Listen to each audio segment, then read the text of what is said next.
민주당 후보가 집권한다면 영남 출신이 아닌 총리를 임명하겠다며 통합정부 구상을 밝혔습니다. 지지율 하락으로 비상이 걸린 안철수 국민의당 후보는 안보 적임자를 자처하며 보수층 표심 잡기에 사활을 걸었습니다. 오늘의 뉴스톱10 1위로 선정했습니다. 네, 조금 전에 예고해드린 대로 문재인 후보에게 묻고 싶은 질문. 자, 민주당에서요, 이철희 더불어민주당 선거대책위원회 전략본부 부본부장 스튜디오에 나와 있습니다. 얘기 나눠보겠습니다. 안녕하십니까? 네, 안녕하십니까. 자, 일단은 최근에 문재인 후보 승리를 피부로 느낀다라고 얘기를 할 정도로 굉장히 기분이 업돼 있는 것 같습니다. 어떻습니까? 당내 분위기? 나쁘지는 않죠. 네. 그런데 문재인 후보가 하신 말씀은 당연히 이긴다 이런 뜻이 아니고요. 네. 지역 현장이나 국회의원들이나 또는 운동원들이 열심히 뛰고 있는데 격려 차원에서 하신 말씀입니다. 더 열심히 뛰면 네. 우리한테 좋은 결과 있지 않겠냐 이런 뜻으로 말씀하신 독려 차원에서 하신 말씀이지 네. 마치 선거가 다 끝난 것처럼 도치감에 빠져서 하신 말씀은 아니다. 그 말씀을 좀 분명하게 드리고 싶습니다. 네. 그런데 요즘 유세 행보를 보면 다른 후보들에 비해서 시장을 방문한다든가 아니면 유권자들을 직접 만나든가 이런 스킨십의 행보는 조금 적은 것 같아요. 비교적. 혹시 이것도 전략 차원의 한 가지 행보인가요? 전략의 관점에서 보지 말고요. 이렇게 네. 보시면 될 것 같은데 문재인 후보는 다른 후보에 비하면 아마 상대적으로 캠페인을 오래 하신 분입니다. 네. 당대표 하셨습니다만 그때부터 대선 운동을 한 건 아닙니다만 네. 유권자들이나 국민들과 접촉할 기회들이 굉장히 많았던 분들이기 때문에 네네. 지금 다른 경쟁자들에 비하면 상대적으로 긴 기간 동안 시간이 있었다는 점에서 그렇게 많이 일정을 소화할 필요는 없는 것 같고요. 네. 또 하나는 집중유세라는 걸 저희들이 하는데 제가 부산 가서 집중유세 사회도 보고 했습니다만 네. 굉장히 많은 분들이 오세요. 그러면 특정한 시간을 정해서 많은 분들이 모여서 한꺼번에 하는 게 네. 비용도 좋고요. 비용도 네. 적게 들고 모시는 분들끼리도 서로 이렇게 통화도 되고 서로 또 이 위안도 받기 때문에 네. 저희는 집중유세라는 걸 통해서 많이 한다. 네. 그래서 그런 점 좀 전략일 수도 있겠습니다만 네. 특별히 스킨십을 적게 하려고 한다 이런 건 아닙니다. 알겠습니다. 효율성을 높이기 위한 집중 유세에 중점을 두고 있다. 이렇게 네. 이해를 하도록 하겠습니다. 자, 문재인 후보 오늘 아침에요. 방송기자클럽에서 아주 중요한 그리고 의미 있는 말들을 많이 쏟아냈습니다. 먼저 영상 보시고 질문 이어가겠습니다.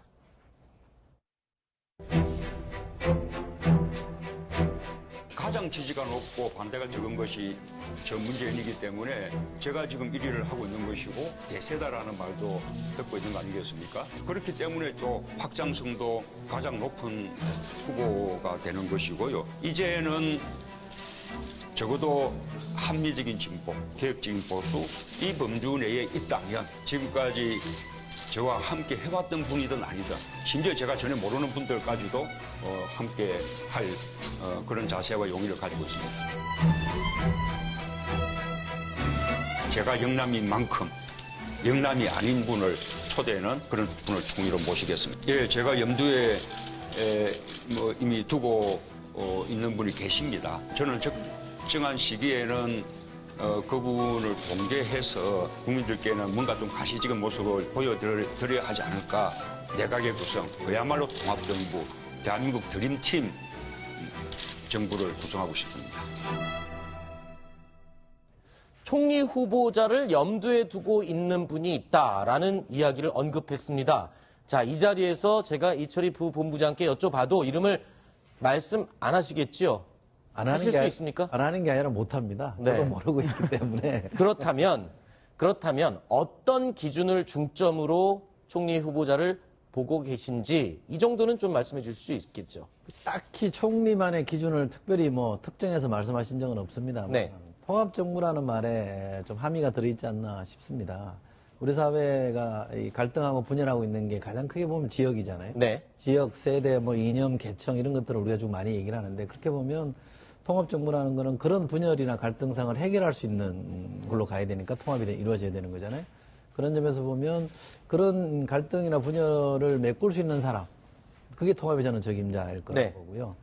대통령과 총리는 서로 보완관계에 있지 않습니까? 네. 그런 점에서 보면 내각 구성은 우리 사회의 다양성을 이렇게 대표할 수 있는 분들로 구성하더라도 네. 총리만큼은 지역이나 계층이나 세대나 이런 걸 좀 이렇게 완충하고 통합할 수 있는 사람을 하는 그 기준이 저는 가장 중요할 거라고 봅니다. 지금 말씀하시다 보니까 통합이라는 단어를 굉장히 자주 쓰셨고요. 그리고 또 문재인 후보가 아까 얘기를 할 때 내가 영남 출신이기 때문에 다른 지역 출신을 총리 후보로 염두를 하겠다. 자, 이 두 가지 조건만 봤을 때 눈치 빠른 사람들은 떠오르는 사람이 하나 있습니다. 아, 그래요? 네, 김종인 비대위원장 전 어떻습니까? 그건 인사에 대해서는 제가 뭐라고 드릴 말씀이 없고요. 네, 저는 김종인 전 대표가 당의 대표로 있을 때 당직자로서 같이 일해본 경험이 있고 모셔봤기 때문에 네. 굉장히 좋아하긴 합니다만 네. 인사 문제를 제가 거론할 수는 없습니다. 네, 알겠습니다. 네, 차기 만약에 집권한다면 내각을 꾸려야 되는데 여기에는 국무총리만 있는 것이 아니라 각 부처 장관도 있습니다. 그런데 이게 각 부처 장관의 경우에 지금 박근혜 전 대통령이 임명한 장관이거든요. 그리고 또 인수위 기간 없이 바로 이제 직무에 돌입해야 됩니다. 임기가 시작되는 것이죠. 그렇다면은 이게 국정 공백을 줄이기 위한 그런 필요성이 있어 보입니다. 왜냐하면 만약에 문재인 후보가 당선된다면 국정 철학을 같이 하는 그런 인사들이 각 부처 장관으로 임명되어서 부처를 이끌어 나가야 되는데 잘 맞지 않는 그런 상황이 발생할 수 있거든요. 여기에 대해서 어떤 생각하시는지, 어떤 대비하시는지, 그리고 혹시 몇몇 주요 부처라도 구체적인 인물에 대해서 현재 여러 가지 인선 작업이 진행되는지 궁금합니다. 구체적인 인선까지는 모르겠습니다만 취임 이후를 준비하는 그런 이러저러한 방안들을 고민하고 있는 단위는 있겠죠. 어디선가 하고 있을 겁니다만 우선 그런 말씀을 들으시면 어디선가 내각 인선 작업을 하고 있다고 우선 들으시면 들으시는 분들이 어쭈 다 이겼다고 생각하네? 이렇게 또 나쁘게 보실 측면이 있기 때문에 네. 깊이 있게 아주 구체적으로 진행하지는 않을 거라고 보고요. 크게 좀 신중하게 어떤 점을 좀 고려해야 되지 않나 이런 걸 짚어나가고 있는 중이라 이렇게 말씀드릴 수 있을 것 같고요.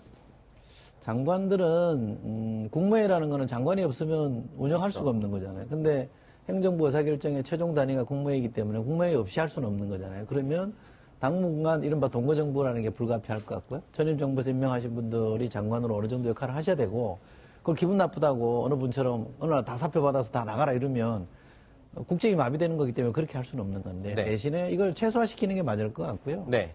또 하나 지금 말씀하신 것 중에 우리 헌법에 보면 내각은 대통령을 보좌하는 조직이거든요. 국무회의라는 게 헌법 조직이긴 합니다만 기본 성격이 총리부터 대통령을 보좌하여라는 표현이 붙어 있어요. 그렇기 때문에 대통령과 국정 철학을 완전히 달리하는 분이 들어오기는 쉽지 않습니다. 네. 물론 출신이나 이 배경이나 이런 건 다양하게 해야 됩니다만 생각하는 바는 비슷해야 되고요. 조금씩의 차이는 있더라도 큰 틀에는 같이 가는 분들과 함께 하는 게 맞다고 저는 생각합니다. 네. 자, 다음 질문은 심정숙 차장이 이야기를 해주실까요? 듣다 보니까는 그 경선 때가 조금 생각나는데 섀도우 캐비넷을 공개할 수도 있다 이런 얘기를 문 후보께서 하신 적이 있었단 말이에요. 지금 약간 말이 바뀌신 거 아닌가 싶은데요. 그리고 이철희 의원님도 어쨌든 문 후보와 국정 철학을 공유하시는 분인데 입각 제의 혹시 받으셨나요? 문체부 장관이라든지? 아니요. 입각제의는 제의가 온다면 어떻게 하시겠어요? 전혀 받은 바 없고요. 저 이제 비례대표 국회의원 이제 1년 채 못했기 때문에 국회를 좀 더 배워야 된다고 저는 생각합니다. 저희가 온다면 어떻게 하시겠냐고 물어보는 거예요. 그러니까 거기에 대한 답변입니다. 국회의원으로서 네. 조금 더 전 일을 하고 싶은 생각이 강하고요. 네. 섀도우 캐비넷을 공개한다 이런 게 사실은 이렇게 국정의 안정성이라 그럴까요? 내가 누구랑 같이 일하면 좋겠다라는 게 그 대통령을 이해하는 데 도움이 되기 때문에 쓸만한 방법이다라고 고려한 적은 있습니다만 네. 이게 또 쓸데없는 오해를 불러일으키기도 되고 거기서 한 가지 추가 질문을 드리면 네. 쓸데없는 오해라는 게 이게 선거 끝나기 전에 지금 기대 부풀어 있는 지금 많은 인사들이 지지 선언을 하고 지금 캠프에 몰려들었잖아요. 그분들이 지금 나는 이 자리를 할 수 있겠다 기대하고 있는데 그 명단을 미리 공개를 하면은 좀 뭐랄까 힘이 빠진다든지 뭔가 나중에 이전 투가 벌어진다든지 그런 것들을 혹시 우려해서 그런 점도 있죠. 그런 네. 점도 있습니다만 또 누구랑 누가 어떻게 들어간다 그러면 무슨 또 막후 거래가 있었던 거 아니냐라고 네. 해서 주고받은 거 아니냐, 장관 자리 받는 조건으로 해주는 거 아니냐 이런 식의 논란이 또 있을 수 있기 때문에 지금 말씀하신 그런 측면도 있고요. 제가 말씀드린 그런 측면도 있어서 신중한 게 전 좋다고 봅니다. 알겠습니다. 추가로 한 개만 네. 더 질문드리고요. 청문회 아니죠? 그러니까 지금 아까 네. 청문회 갔다고 혹시 나중에 청문회 서실지 걱정하시던데. 어떻게 합니까? 그 나중에 장담하시면 안 되고요. 지금 민주당 의석수가 119석이죠. 지금 그렇기 때문에 이제 그 여당이 되어도 150석 이상이 되어야만 뭐 법이라든가 이런 것들을 사실 드라이브를 걸 수 있단 말인데요. 그렇기 때문에 국민의당하고 결국 39석 국민의당까지 합쳐서 정계 개편을 대선 끝나면 할 것이다 이런 관측들이 많아요. 홍준표 후보는 그 부분을 마치 뭔가 비판하듯이 하는데 국민의당하고 문 후보 협찬다는 얘기를 했는데 합당 가능성이 있습니까? 어떻게 보세요? 이제 40석이 됐죠. 최명길 의원이 입당해서 네, 그러네요. 네. 게 됐습니다만 합당 얘기는 조금 이런 것 같아요. 왜냐하면 지금 대선이고 각 당이 후보를 내서 열심히 경쟁하고 있는데 대선 끝나자마자 저 당이랑 우리랑 합친다 이런 거는 사실은 경쟁에 뭐라 그럴까 이렇게 교란시키겠다는 걸로 오해받을 수도 있거든요. 저는 그러지 않았으면 좋겠다고 생각하고요. 다만 국민의당이나 저희나 또는 뭐 다른 정당들도 단독으로는 이 과반을 못 넘기기 때문에 어쨌든 해서든 연대라든 협치라든 연정을 하든 해야 되는 거잖아요. 그 방안에 대해서는 고민하고 있다. 네. 그런 정도만 말씀드리는 게 네. 맞는 것 같습니다. 네, 우리 기자들이 이렇게 적극적인 질문을 던지는 게 청문회 같은 분위기를 만들기 위해서가 아니라 그만큼 문재인 후보에 대한 궁금증과 네. 관심이 높다는 모습으로 네. 이렇게 이해를 해주셨으면 좋겠습니다. 자, 문재인 후보가 오늘 아침에요, 또 자신의 안보관에 대해서 또 이야기를 밝혔습니다. 함께 들어보시죠.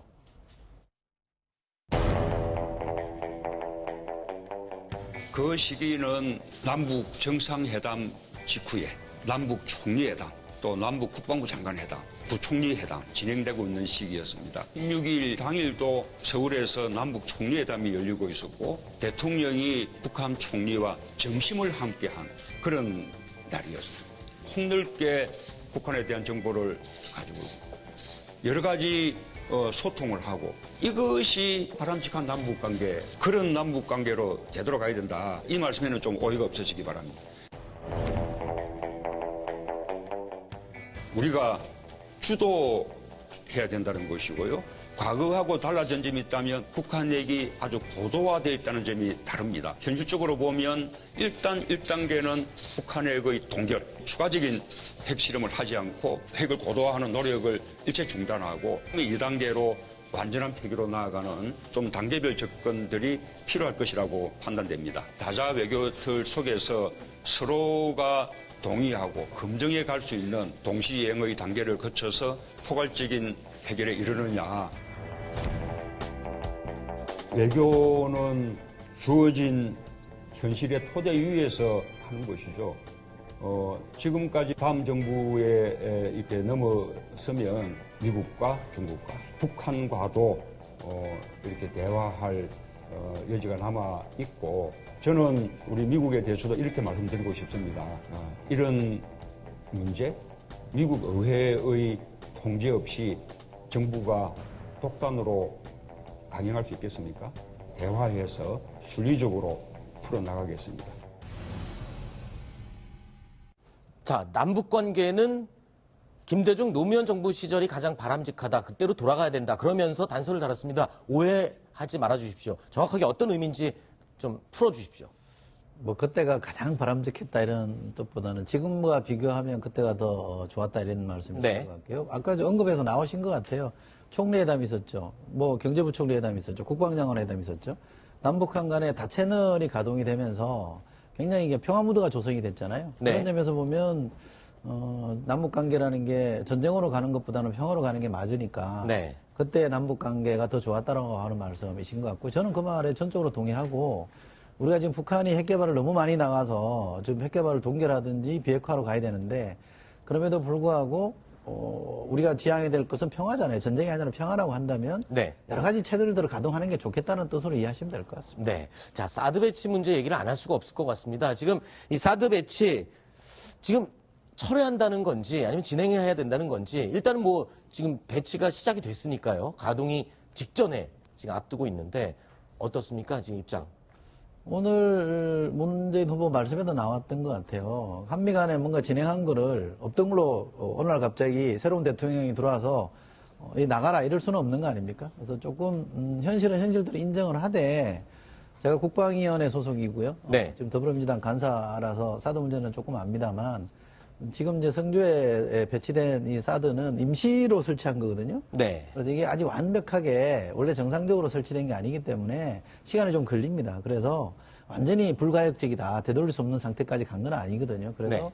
문재인 후보는 이걸 외교카드, 협상카드로 충분히 쓰면 얼마든지 더 많은 걸 얻어낼 수 있다는 거고, 문재인 후보 말씀은 사드 안 된다 이런 얘기가 아닙니다. 네. 저도 국방에서 보면 이 사드 문제를 찬반 문제로 너무 왜소화시키고 단순화시키면 우리가 얻을 수 있는 게 너무 적어요. 네. 실제로 사드를 배치하더라도 우리가 얻을 수 있는 게 굉장히 많이 있거든요. 네. 근데 그런 걸 다 잃어버리고 오로지 배치만으로 고집해서는 안 된다는 얘기이기 때문에 네. 종합적으로 이해하면 다음 정부가 충분히 재량권을 가지고 협상카드로 쓸 수 있다. 또 그러겠다는 말씀을 하신 겁니다. 네. 한 언론 인터뷰를 통해서 김관진 안보실장이 대통령이 없는 상황에서도 2차례 방미를 했다. 그러면서 마치 김관진 이제 안보실장이 이번에 그 사드 배치 관련해서 주된 그런 역할을 한 것처럼 이렇게 말씀을 하셨는데 사실 김관진 안보실장은 혼자 단독으로 이런 걸 다 진행하지는 못했을 거라고 생각이 들거든요. 그렇다면 도대체 누가 이렇게 이번에 강력하게 이번 이런 시기와 방법을 택해서 진행했는지 여기에 대해서 좀 어떤 생각하시는지 궁금합니다. 그게 상당히 불가사의입니다. 제가 국방위원회에서 사드 문제가 불거지고 나서 지속적으로 국회 국방위를 열어서 문제 제기를 해봤습니다만, 제가 국방위를 하면서 느낀 거는 뭐냐면, 사드 관련해서 또는 조금 더 포괄적으로 보면 국방정책 관련해서 국방부가 주도하는 게 아니라 청와대가 주도하고 있다는 느낌을 굉장히 많이 받았고요.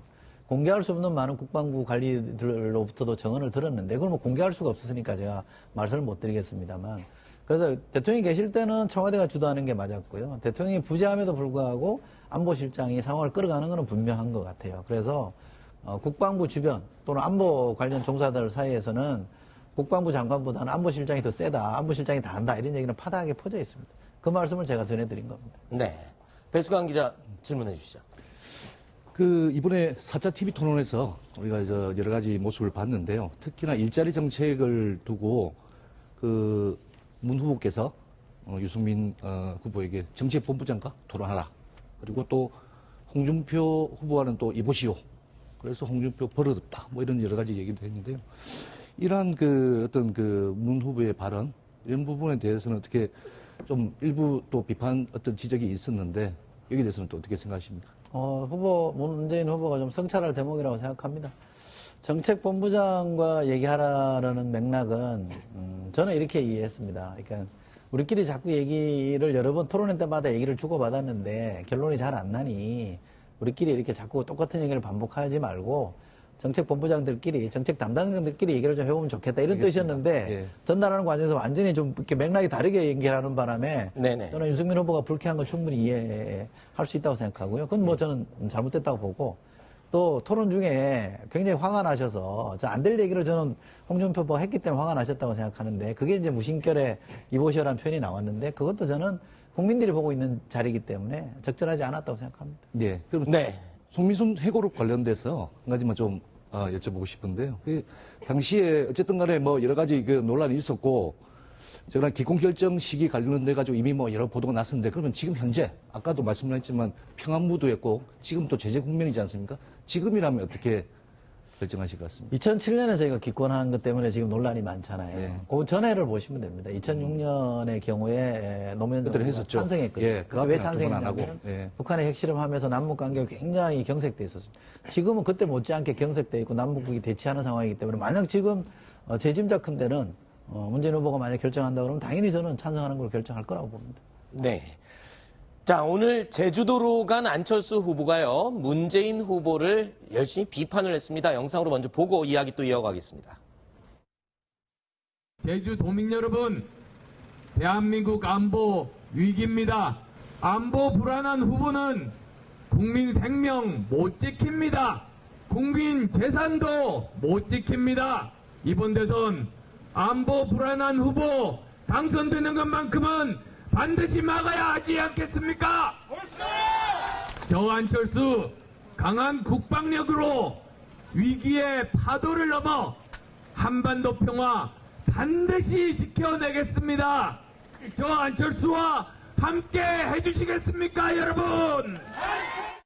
개파 패권주의는 나라 분열시킵니다. 자신을 지지하지 않는 국민을 적으로 돌리는 세력이 집권하면 나라는 부동강 나고 맙니다.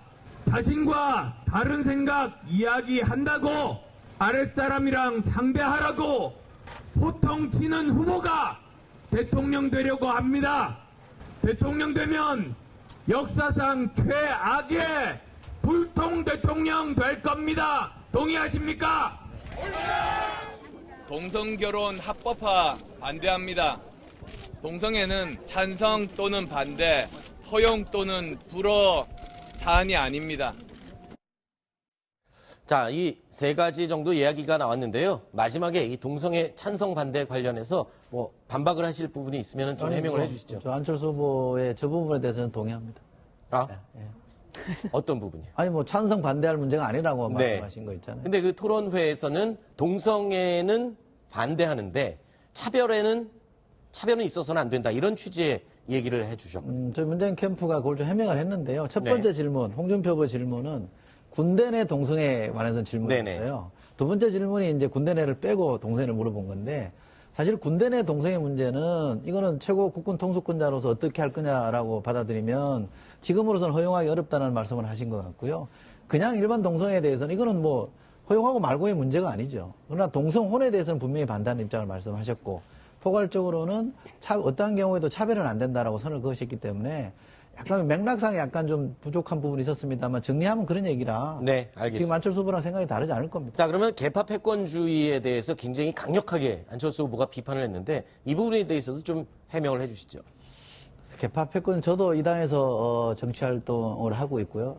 저도 당내 경선에서 문재인 후보가 아니라 네. 안희정 후보를 지지했던 사람이긴 합니다만 그 이후에 또 안희정 후보를 지지할 때나 경선 활동에 참여했을 때나 지금이나 그 어떤 뭐 압박이라 그럴까요? 네. 패권이라는 걸 못 느껴봤기 때문에 설사 있었다 할지라도 옛날 일이고 네. 또 일국의 대통령이 되고 나서 국정의 기조를 통합정부로 가겠다는 걸 분명하고 있기 때문에 네. 개파 패권주의는 걱정할 일이 아니다. 네. 그건 제가 장담하고 말씀드릴 수 있습니다. 박영선 의원이 오늘 오전에 모 매체에서 이런 얘기를 했습니다. 문재인 후보에 대해서 실망을 했던 게 아니라 그 주변 사람들에 대해서 좀 실망을 많이 했었는데 요즘 와서는 그 주변이 조금 달라진 걸 느낀다라고 얘기를 했었거든요. 어떻습니까? 부부장님 느낄 때는 어떠세요? 전적으로 동의합니다. 저도 사실은 이 캠프에 무슨 생각이 있거나 꼭 전략 파트에 제가 몸담고 있긴 합니다만 전략 파트가 아니더라도 TV 토론 관련돼서라든지 뭐 정책 관련돼서라든지 얼마든지 제가 얘기를 할 수 있고요. 후보를 거의 하루에 한 번 정도는 마주치게 돼요. 네. 캠페인 나가서도 마주치게 되는데 그런 얘기를 잠깐이라도 전달하면 열심히 듣고 가시는 분이기 때문에 지금 박영선 전 대표 말씀은 전적으로 맞는 말씀이십니다. 네, 알겠습니다. 자, 오늘 이야기는 여기까지 듣기로 하고요. 오늘 초대 응해주셔서 고맙습니다. 고맙습니다.